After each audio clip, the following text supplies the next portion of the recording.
if you turned off the Guardians game early on Tuesday night or at any point this season, I can only hope you have a good friend who is ready to text you and tell you to turn it back on.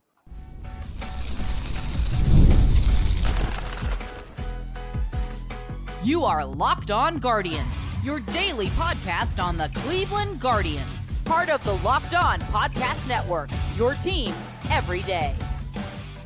Hello. Today's episode is brought to you by FanDuel. Make every moment more. Right now, new customers get $150 in bonus bets with any winning $5 bet. That's $150. Any winning $5 bet. Visit FanDuel.com/lockedon to get started. Shame on you. Shame if you're turning this team off. Shame. I want to thank you for making Locked On Guardians your first listen today and every day, whatever it is you get podcast. Quick intro. I'm one of your hosts, one of the OG hosts of Locked On Baseball. Former national writer at Scouting 24/7. My focus was on the draft and prospects, as well as your fifth favorite blogger for every Cleveland baseball blog that has existed over the last 15 years, and sometimes contributor to Prospects Live. I'm Justin Latta, your other co-host. I've been at Prospects Live, also former editor of Guardians Baseball Insider at one time.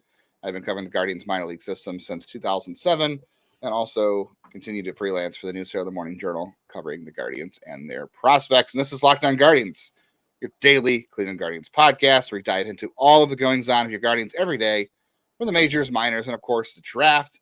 So if you need your daily fix of Guardians discussion, you have come to the right place, and we are glad to have you, whether you're an everydayer or not, but become an everydayer. Shout out to them. Subscribe on YouTube, wherever you get podcasts, hit the bell, and comment to become an everydayer. We would love that.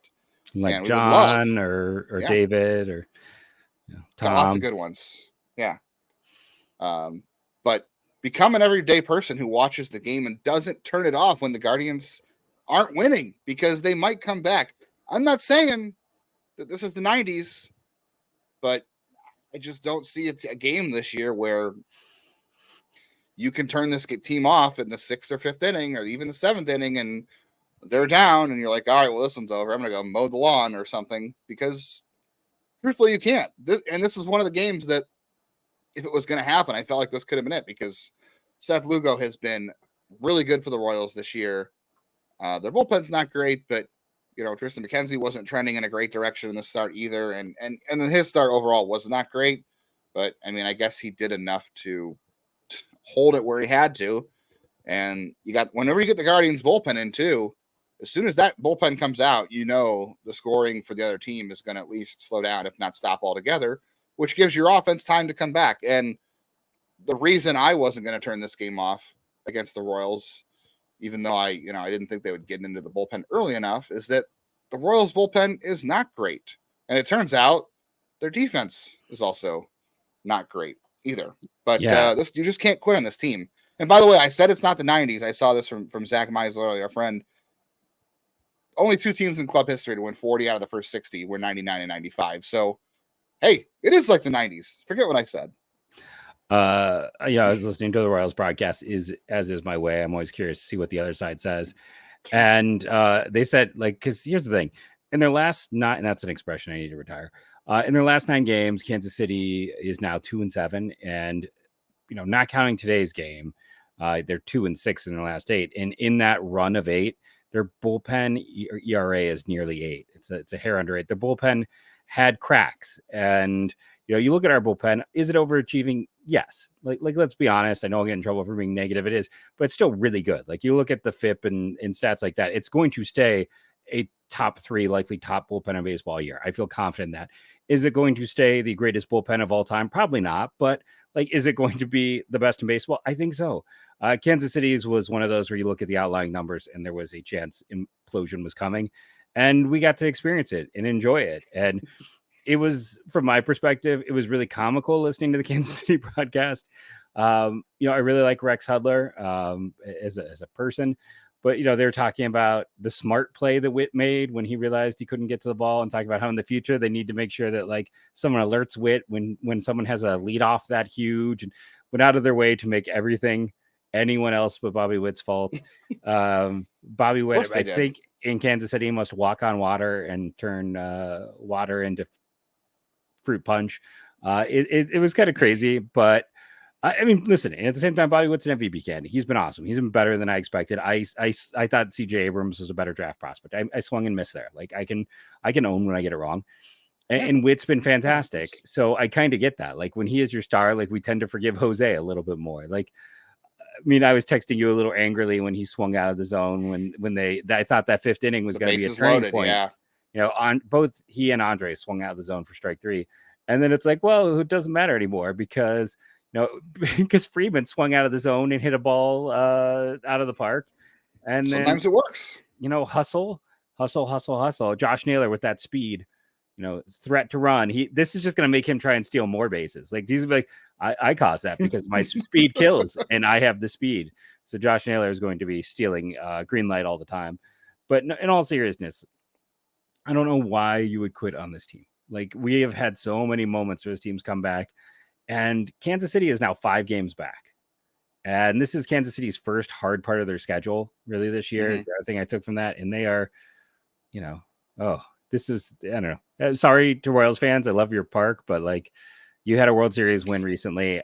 You're far from my most favorite fans in this division.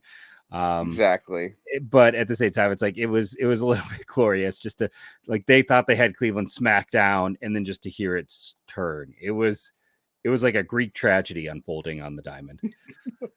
Yeah, Shakespearean even. The hubris. The ending was only for Cleveland. And the hubris of this, I haven't seen a tragedy that hard to look at since Oedipus. Boy, I don't have a good comeback for that. I'm just going to ruin the bit and say that I don't even know what that is. So I don't. We'll discuss it off air. We'll discuss it. Great. He blinds himself, and there's some looking stupid. It was a joke because he blinds himself, so hard to see blind. It's okay. I shouldn't explain my jokes. It's not. It wasn't a good joke. But the point is, we can joke and have fun because my goodness, you and I were both kind of like listen. There is a degree of gloom and doom when you're down 5 runs and you haven't had a base runner yet. And Seth Lugo has been good this year. Like really good. Been a good pitcher. So this is the most runs he's given up all year, and it's the 3rd time he's given up 3 runs or more. Was he ERA under 2 entering the game? Yeah, it was. Yeah. And even worse, he had like 36 pitches through 3 innings. And that was my concern. That's why you should never tweet during a game, really. Because I said, Stephen Vogt has said throughout the year, like, we want to put the best lineup out there to beat that night's starting pitcher. And we'll get to the lineup choices in the second segment because there were some interesting lineup choices before this game. But I thought it was going to be hard to beat Seth Lugo the way they were going the first couple innings because his pitch count was low. He's averaging just under 7 innings a start, and they were down 5-0. And I was like, I don't know if they're going to get into the bullpen in time to come back. Like even the best relievers in the Royals bullpen have been shaky. Like James McArthur's been their closer, and Will Smith and other guys have gone through there. John Schreiber was great to start the year, and he's not so good anymore. Yeah. But I was like, are they going to get into the Royals bullpen soon enough to mount a comeback? That was my concern. I wasn't whether or not they would mount a comeback. It was just would they run out of outs before they got into the bullpen? And then I was like, well, guess what, stupid? They just scored 5 runs off Seth Lugo. I mean, but it was the approach change, right? Like I know Quan had the double down 0-2, but Josh Naylor hit the home run up, I think 2-1 in the count, 2-1 or 3-1. Yeah, Jose ended up working a walk. Yeah, Jose ended up working a walk later, and Josh worked a walk. And then, Fry had that infield, whatever you want to call it, was a ground out. Should have ended the inning. But here's the thing. I know people are going to say, like, the Guardians were gifted those 3 runs or the 5 runs in the 7th inning and the 3 that won the game, technically.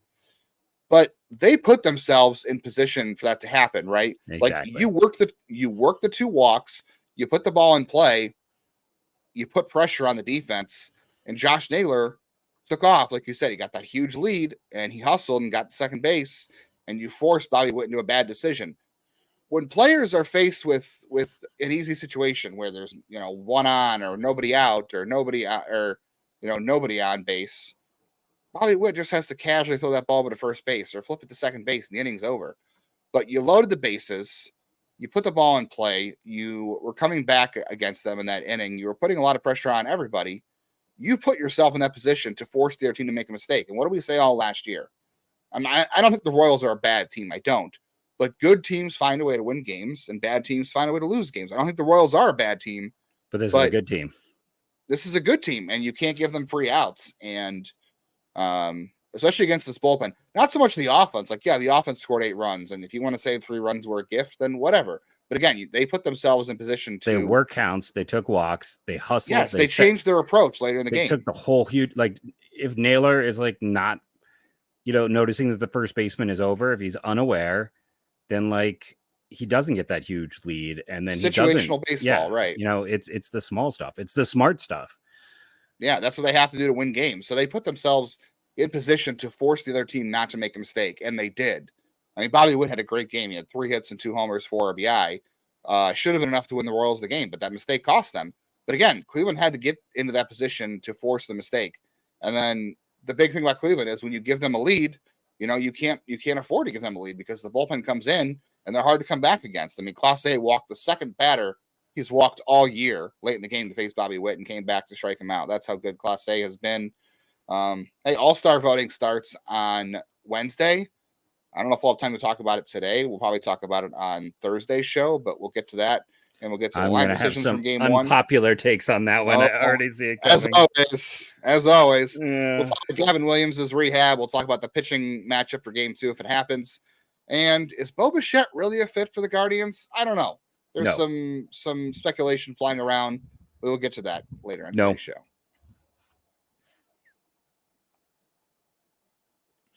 If you're looking for tickets to the Guardians game on Wednesday, the weather's not great. But, if you want to wait till the last second and decide, maybe the weather will hold up. Maybe it'll be fine. Game Time is the app you really want to do that with because they are the best app to buy tickets if you are waiting till the last minute. I know I was super bummed about the Black Keys canceling their tour, but I wasn't going to buy tickets at the head of the time. Maybe that's why they canceled their tour. But I was going to wait till the last minute and use Game Time. I blew it for the Black Keys. I'm so sorry to the state of Ohio and the city of Akron. But I'm going to be on the lookout for tickets so that when they refigure their tour on the Game Time app, because they have last minute deals. They have all in pricing. So when you buy a ticket for $20, for 2 tickets for $20, and you get to the checkout and it says 80, you're like, where did that come from? Don't have to worry about that in Game Time. They have all in pricing to tell you the total up front, and they're going to credit you 110% difference if you find a ticket in the same section and row for less. And they're also covered. Your purchase is covered with most flexible customer service policy, things like rainouts. That happens. So download the Game Time app today. Take the guesswork out of buying MLB tickets. Use our code LOCKDOWNMLB for $20 off your first purchase. Terms do apply. But again, create that account and redeem our code LOCKDOWNMLB for $20 off. Download Game Time today. Last minute tickets, lowest prices, guaranteed. And round 2 with the Royals of this series takes place at 6:40 if Mother Nature allows.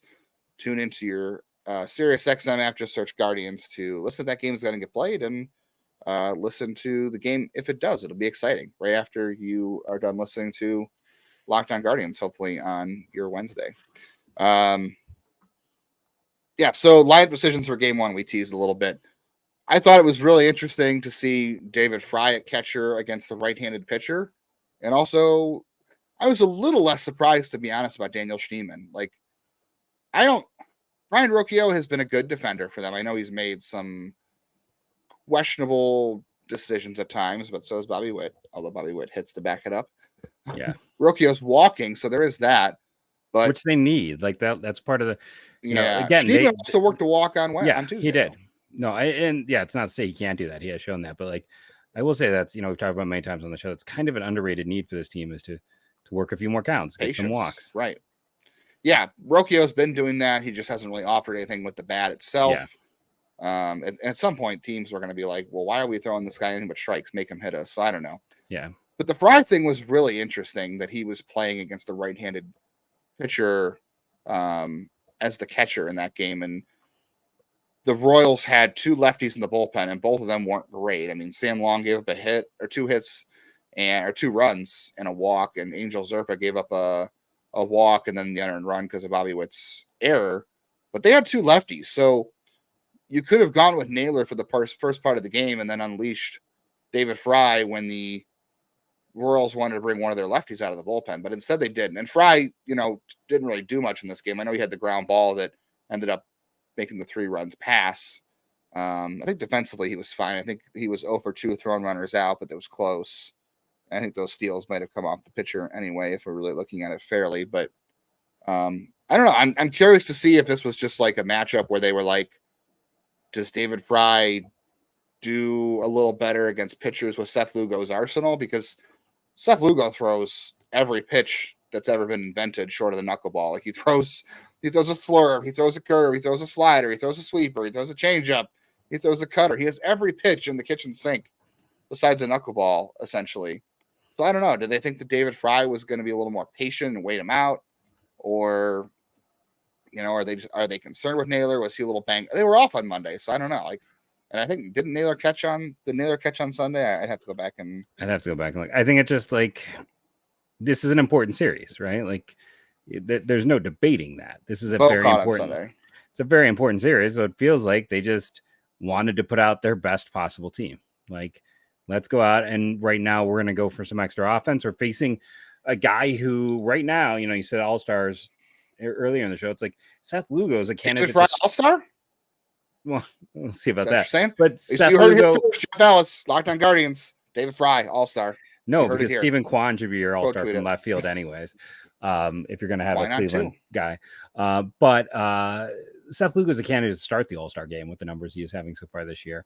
So I think you want to front load it with maybe your best hitters, and we can debate if that's Schneemann or not, but like he has responded well since he came up, and they set up the lineup to try and be successful. And Bo was still struggling massively, and they went out and set up like I said, to me this felt like they were treating it like a playoff game. Let's set up a lineup that we feel the most comfortable with right now in this moment, and that's what we saw. Seth Lugo is now 6th in baseball in ERA among qualified starters. So I think he came into the game 2nd, 3rd, top 3. So he's been fantastic. Yeah, as we talked about before. Yeah, I'll be curious to see what happens in game 2 as well. If that game gets played or whenever it gets played. Because for the Angels, that is expected to be Brady Singer. So that's another right-hander. If you see, I know, we were both wrong on Brady Singer. He's been great this year. He is inconsistent. Listen, when there's any consistency, I'll buy in. Like, this isn't Bobby Witt where we've had 2 excellent years of data. This is a dude who is consistently inconsistent. So pardon me if I'm not going to go a whole hog yet on Brady Singer, but I mean, I think one of your other comments really stood out, which is I think we have to talk about the pitching matchup, which I think is for that one eventually, but I think, weather is a big part of that discussion for tomorrow's game. Yeah, we can get into that here in just a second. I think, I mean, Singer's been fine. Like he's striking out more than a batter inning. He's not walking guys this year for the most part. So I think he's really improved from what he used to be. So if Fry starts against Singer, like they'll put a lineup out whether this game gets played or not. I assume you'll put a lineup out just to say we had a lineup or whatever. Maybe they won't. I don't know. If Fry is starting 2 days in a row against the right-handed pitcher, do we think there's is Bo kind of relegated to the backup, especially now that you have, you're going to face a lot of righties. So Will Brennan's going to play a lot in right field and you got Kwan back.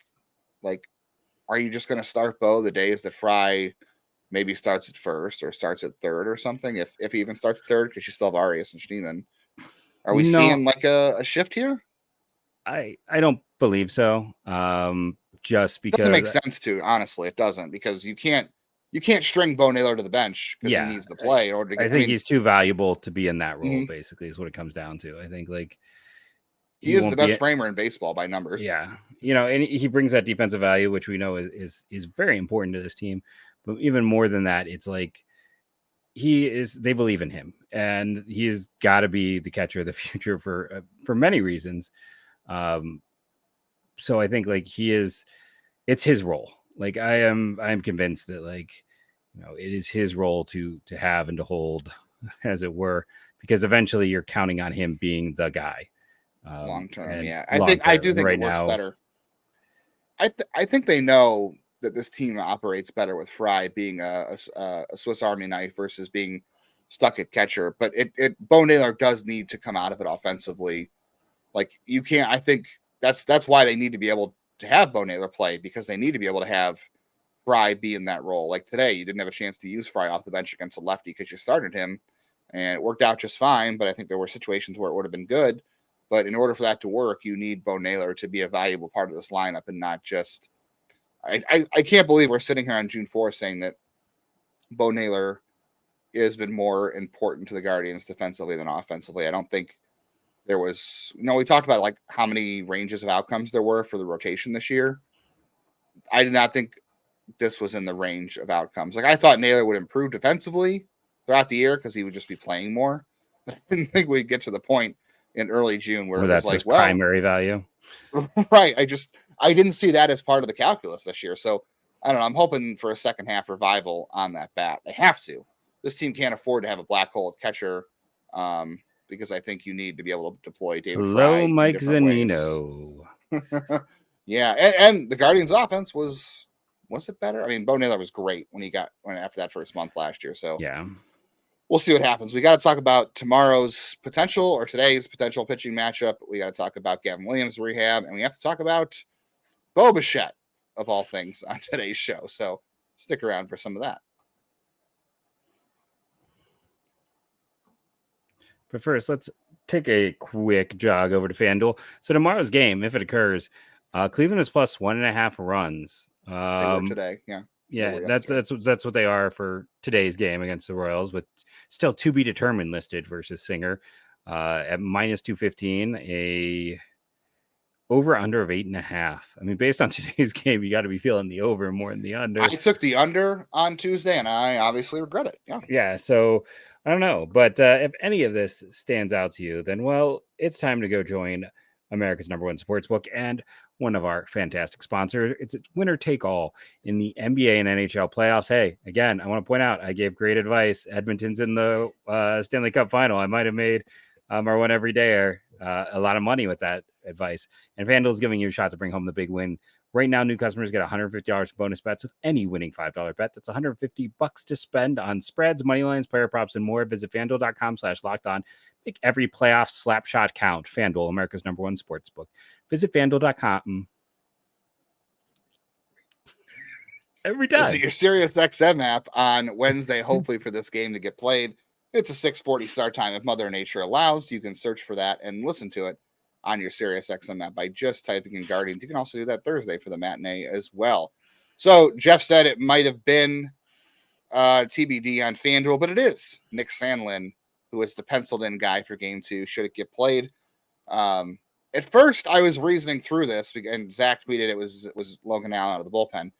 And at first, my reasoning was, well, maybe an opener for Logan Allen actually makes sense because, he just doesn't turn the lineup over as often. He gets to face the top of the order, which is Garcia and Witt and Pasquantino and Perez, which are really good, more than twice maybe, which is good for him.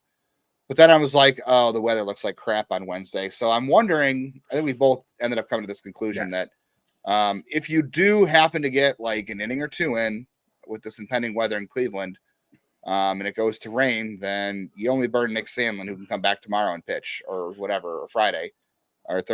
Friday, yeah. And if you burn Logan Allen for 2 innings and you go to a rain delay, well, guess what? You burned him. And, what if the game gets suspended? All that kind of stuff. There's all that calculus. So I think I want to say this has a lot to do with weather more than anything else. But in fairness, thinking about this, I don't think an opener for Logan Allen's the worst idea where he's been going lately. Like, if you only had to turn over the lineup twice, and you only had to face the top of the order twice, and Sandlin gives you an inning or two, it's not a bad way to go. It's worth a shot. I don't know, again, like they have so many issues in that lineup that there's just bigger fish to fry than Logan Allen. Like, he is fine. Like, the Colorado thing, Carrasco is struggling more. Curry is struggling more. He's fine. This is, to me, just all about the weather. That's all it is, because you need someone who's going to give you depth, and it doesn't matter, again, if they make an attempt and the attempt fails, they still can go and have Allen ready to go. It allows them to consider, pushing back and doing some other things. So if tomorrow gets rained out, they could really set up to not need Carrasco for a while. Like, it's... Yeah, or... The other thing is that if they suspend the game and they play the rest of it on Thursday with the matinee, I don't know what they're thinking in terms of that, but we'll see. Gavin Williams could be one of those options at some point. He pitched on Tuesday night for Columbus. He got into the fourth inning. He looked pretty good for the most part. I mean, he did give up a couple of hits the third inning, got into the third inning. Struck out 5, walked 2. He was, roughly 95, 96 at 97 and 98 a couple times. He introduced a cutter. He got to his curveball and a slider, which he didn't do his last outing. He got into the 40 pitch range. I would imagine 2 more starts for him. But the good thing is it seems like he looks healthy. He was, no velocity issues. The control was better. He threw more secondaries than he did the previous start just because he was ahead in the count. So all signs there point to being good as long as he wakes up on Wednesday morning and doesn't have any elbow pain. So good things there. We'll see what happens. Speaking of good things, we think the Guardians have to be a buyer at the trading deadline. The question is who and where. And I know a lot of people were running with the Jeff Passan thing from the article on Tuesday. He put out, look, Jeff Passan, when it comes to reporting news, nobody more reliable. Yeah. That article was, I don't want to say speculation and put anything into Jeff Passan's mouth because I don't think he's a speculator, but he didn't really come out and say like, the Guardians are interested in Bo Bichette or this. He just said he didn't even say that. Yeah, they didn't even say Bo Bichette is on the market, which is he thinks it's a fit for Cleveland. Yeah. But here's the thing about this: Bo Bichette is not playing that well right now. I know he's had better years than this. Obviously, this is his worst year. I don't see Toronto's incentive to trade him in the first place because they're in bad shape in their division, obviously, right? And there's a chance the general manager gets fired if they don't recover. So he's not trading. That's what I was going to say. If you go out and you trade a guy who could be part of your team next year, trying to win and trying to save their jobs, like if you trade Bichette or Vlad or any long-term pieces, I know Bichette is a free agent at the end of 2025, but if you trade him now, that's kind of a white flag. And what reason do they have to hold on to their jobs? Because it's been a disaster up there. So if they trade Bichette or Vlad or whoever, unless they're trading rentals, they might as well tie the cinder blocks to their own feet because that's going to be the end for them. I don't even think they can afford to trade rentals. Like, I think they're going to be buyers, not sellers, because if they don't make the postseason, Atkins is fired. And Shapiro too, probably. Yeah. So there's nothing. They have no incentive right now as an ownership group to trade any of those pieces because they don't have. It's not like they have a hot young shortstop prospect to replace. And if you're like, well, we'll trade him Rocchio, that doesn't help because we've seen this year you can't trade a guy who's underperforming to a team who's also trying to make the postseason. And again, and the bigger thing too in that whole statement is if they do, Cleveland might be interested. It's like that was so many. That's a lot of stretching right there. That's a lot of. Why can't I think of the word? Not collective mental gymnastics. No, it's just like when you have that many. I can't think of the word. It's lost to me. Where you putting conditions, so many conditions on that statement. Mm-hmm. There was about 15 different conditions to make it happen. So I don't know. And here's the other thing with Bichette. 1, he's going to cost an arm and a leg. 2, he is, right, because they're not going to trade him based on what he's doing this year. No. They're going to trade him, and they're going to set his value. If they trade him, they're going to set his value on the player they think he can be, not the player what he's doing right now statistically. Yes. But he is struggling. It's not a good profile at the moment, and it's not really what this team needs in terms of offensive profile. A guy who chases a lot, doesn't walk. And he's a terrible defender. Yeah, I do think shortstop's an area they could address potentially, but I also think that it might. We can talk about this maybe on Wednesday if there's a rain out. But we were looking at who might have shortstops available, and it's a pretty paltry list. So the Guardians' best answer might honestly be, I know they don't want to do it, but is moving Jimenez to short and putting somebody else at second, whether that's Brito or maybe going for a second baseman on the market or Travis Bassana. No, I'm kidding. I know that's crazy. That's crazy. But I'll be honest. Someone asked this in our comments, and like I've speculated this off air. Like Bassana is the most advanced hitter I've seen in a long time. We saw Wyatt Langford playing last year in the big leagues in September. I think Bassana could. He wasn't up last year. Was it? Or I'm sorry, he wasn't up to the beginning of this year. They potentially thought about adding to the postseason roster. They never did, but he was there on call in case. I think if Langford is someone that you consider, then Bassana is someone who could potentially play in September. I'm just gonna put that out. Like I think there is a world where he could play this year. But yeah, We talk about that on Wednesday. I just think Bichette, again, it's cost benefit analysis Thursday, and that's kind of my takeaway. I think they will be buyers. They have always typically added a piece when they are contending. So I'm not gonna sit here. I know people don't like if we have negativity. So let me flip it the other way. If you're sad I shot down Bichette, I do think they'll be buyers. I just think Bichette is probably not the answer. Are you ready to trade like Kate Smith and Chase DeLauder and another piece? Because that's probably what we're talking about. Yeah, the Toronto Blue Jays would be trying, if they traded Bichette, they'd be trying to shake things up and trying to get better this year and long term. So I just don't see a fit right there. And again, I don't think they would even, I don't think they would trade him anyway, because again, they'd be pretty much just cutting the rope on their own jobs. They'd be done. Like they would be fired because it probably puts them out of playoff contention, and they're out of it anyway, truthfully. But yeah, why would they just put themselves into an early grave by trading away pieces? Because at least one of them is going to get fired. At the very least, it could be Atkins. But yeah, it's not a great group. But I just don't see it. And just one other note, very quickly before we go to the end on that too, they haven't really made trades with Toronto since that group left and went there. And despite I don't think there's right. Yeah, I think there's some connections, but I don't think it's also like the tightest group. I don't think they are super tight with necessarily all the members of who's there. So there's that piece. Yeah. We could talk about more trades on Thursday. We could talk about the draft a little bit. We might open up to a mailbag. So if you're a regular listener to the show, we're considering this because the weather in Cleveland is impending doom, more negative than we are apparently. If this game doesn't get played, I think we're considering a live show. So we might do it live on YouTube. So if that happens, we'll let you know on Twitter. If the weather doesn't cooperate for the Guardians on Wednesday. Really, I'm going to interrupt you, which everyone loves. Just please try to show up if you can, if you see it go live. Because the big thing for us, just from our personal perspective, is we have to get 100 concurrent viewers to get any type of monetization, to make anything off of it. Not that it's all about monetization, but it is a job, so it is helpful. So if you can show up, please show up. And we'll make it fun, and we'll have there's no game to watch potentially. Questions. Yeah. So instead, we'll be the entertainment for the evening, and maybe we can figure out something where we go long. They did say occasionally we can do that, so maybe we go long and chop or do something. We'll discuss off air, but we'll figure. Yeah, we did have a commenter saying they miss our long shows. We miss them too. We enjoyed the longer banter, but it is what it is. We're not in control of everything here, unfortunately. But yeah, we might consider a live show on Wednesday evening. The audio, if you can't join us on Wednesday evening, the audio will still be available on Thursday as it would normally. But if we do go live, hope you can join us there. We'll take questions. We'll talk some promotions. We'll talk some guys who have been cut recently. I'm sure we'll talk draft, and we'll talk about, some options as far as trades go, like other shortstops if Bichette doesn't make sense, or what other moves this team could make. And also, I'm going to say this right now. If we do have this discussion, I'm going to say no prospect is untouchable, even Chase DeLauder. That's how I'm going to end today, Jeff. Thank you for joining us, reading and reviewing, being an everydayer.